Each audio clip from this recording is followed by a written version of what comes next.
isa. Ito ang inat-ngat.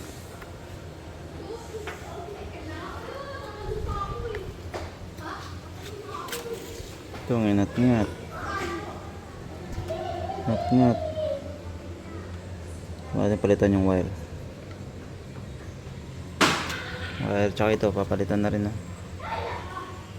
pasok na ng corrosion. Yung socket may corrosion na rin. Mag-H din kasi yan. Ayan, na-repair na natin ito dati kaso hindi pa alam saan dumaan pinasok ulit pinakpan na ito lahat naka-screen na nga yan pati yung malilid yun. Kaya natin repair muna kasi HO1 error siya. So pag na-repair natin yung wire at ganun pa rin, palit tayong sensor. Pagka ganun pa rin, sira yung board. Yan. Okay na yung wire natin kaso HO1 pa din. Palit tayo ng sensor. Yan. Yan siya. Pagka ganun pa rin, sira yung board. Ito. Ito yun. Itong luma.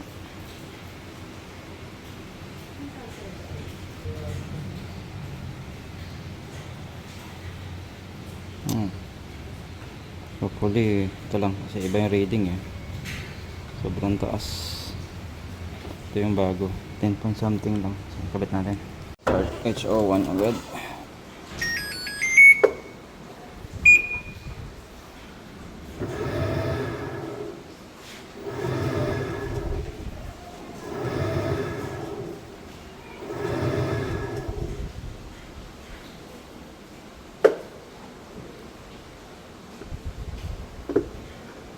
Hindi na nag-HO1. Okay.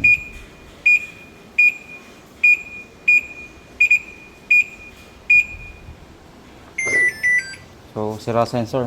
Bago natin i-assemble, nagpalit tayo ng pressure sensor switch. So, hopefully hindi na. Titimbang. Tapos lalabas kung ilang liters yung tubig. Kasi pag HO1 pa rin yan, sira pati board. Yan, okay na. Basta yung tubig. Okay na po.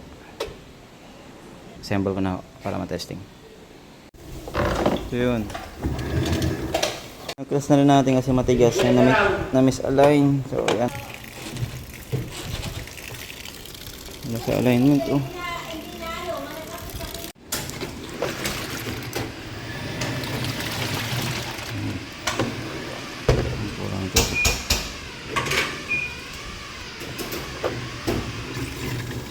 Buti malakas yung tubig ngayon.